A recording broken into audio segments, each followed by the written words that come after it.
selamat pagi pemirsa Was-Was. Dengan suasana hangat di pagi ini, saya Kristi Julia akan menemani Anda. Di mana lagi kalau bukan di Was-Was.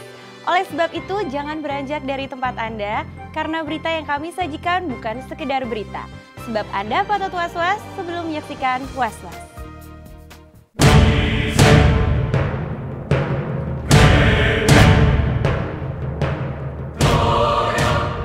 Striker Timnas Indonesia hasil naturalisasi Greg Nwokolo kemarin memenuhi panggilan Polres Jakarta Selatan guna menjalani pemeriksaan terkait laporan teman wanitanya Rahelia Gebi beberapa hari lalu atas dugaan penganiayaan dan percobaan pemerkosaan. Greg diperiksa bukan sebagai tersangka, melainkan sebagai saksi. Dalam pemeriksaan selama 4 jam itu, Greg yang didampingi kuasa hukumnya disodori 10 pertanyaan terkait kasus dugaan penganiayaan dan percobaan perkosaan ini. Pokoknya udah diperiksa dan tangannya lihat ditanya seperti apa. Ya mereka tanya yang harus mereka tanya dan aku udah jawab semua seperti apa.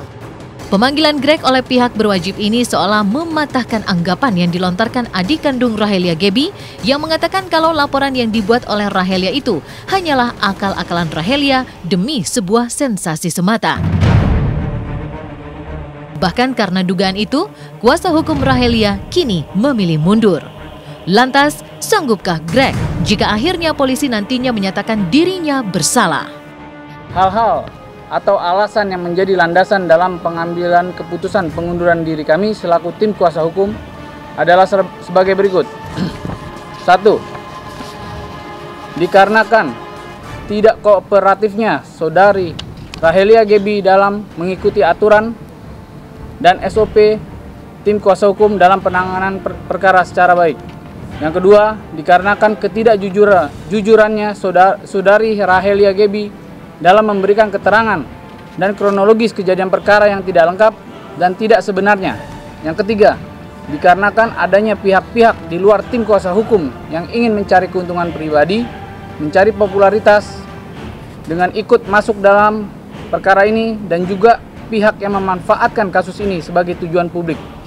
Berdasarkan alasan-alasan tersebut, demi menjaga kehormatan, martabat, dan kredibilitas serta profesionalitas dengan segala kerendahan hati kami, tim kuasa hukum Rahelia Gebi mengundurkan diri dengan sukarela karena tidak adanya fakta hukum dan fakta kebenaran yang harus kami berikan pembelaan. Aku nggak tahu, kita lihat kehidupan seperti apa, ya. Greg sudah memberikan keterangan yang sejujur-jujurnya dan keterangan itulah yang sesungguhnya gitu loh, dan mudah-mudahan bisa kita cepat selesaikan permasalahan ini. Ketika pihak kepolisian tengah menyingkap tabir kebenaran, kabarnya sosok Rahelia Gebi mendadak hilang. Greg pun mengaku jika sejak perselisihan antara dirinya dengan Rahelia Gebi masuk ranah hukum, komunikasi antara dirinya dengan Rahelia juga terputus. Enggak ada komunikasi. Ya kita nggak tahu yang pasti seperti itulah, kita menunggu perkembangan dari penyidik. Tersandungnya Greg atas persoalan hukum ini bukan tidak mungkin akan memengaruhi kiprahnya sebagai salah satu punggawa di Arema Malang Indonesia. Seperti kemarin, usai menjalani pemeriksaan untuk kali pertamanya, Greg langsung bertolak ke markas Arema di Kota Malang, Jawa Timur. Lantas, akankah klub dan juga PSSI akan memberikan sanksi tegas terhadap Greg? Aku harus ke bandara karena aku mau balik Malang. Itu nggak ada hubungan sama timnas. Di Tuhan, sejak urusan ini aku nggak mau nonton di TV ya.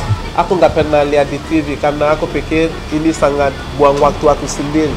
Dan mungkin tujuan dia untuk bikin aku stres. Tapi nggak mungkin aku stres dengan hal kayak gini. Di tempat yang sama, mantan suami Cornelia Agatha, Sony Lalwani, juga menjalani pemeriksaan di Polres Jakarta Selatan. Sony diperiksa terkait laporan Cornelia yang mengaku dianiaya olehnya. Kemarin adalah pemanggilan kedua setelah Sony mangkir di pemanggilan pertamanya. Pemanggilan Sony oleh pihak berwajib ini berbeda dengan laporan yang dibuat Cornelia di Polda Metro Jaya. 1 hari sebelumnya, tepatnya hari Senin kemarin, Cornelia menjalani pemeriksaan selama 3,5 jam di Polda Metro Jaya terkait pengaduannya terhadap Sony atas kasus kekerasan dalam rumah tangga atau KDRT yang dialaminya.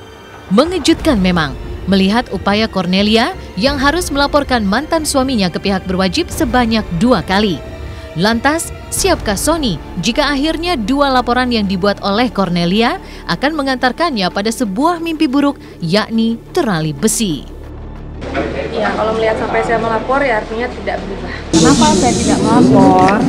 Ya dulu alasannya ya karena mencintai, mungkin klise ya, tapi itu yang saya alami. Saya coba berpikir dengan bijak aja bahwa mungkin suatu saat dia bisa berubah, karena bukan tanpa saya juga membimbing dia gitu. Terus ya kalau setelah menikah ya nggak gampang lah ya untuk memutuskan untuk lapor, karena kan ada anak, memikirkan segala sesuatunya gitu. Cuma pada akhirnya kan memang setelah bercerai masih terjadi lagi ya semua ada limitnya. Permintaan maaf belum? Penyesalan dari Sony sendiri Hanya dia yang tahu. Saya yang terbaik aja.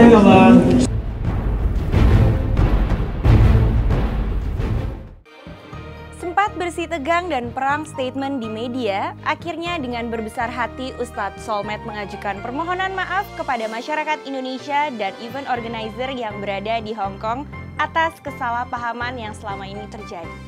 Lantas mengapa pihak Solmed harus bertolak ke Hong Kong dan mengadakan mediasi di sana untuk menyelesaikan masalah ini? Pemirsa, simak liputannya setelah jeda pariwara berikut ini.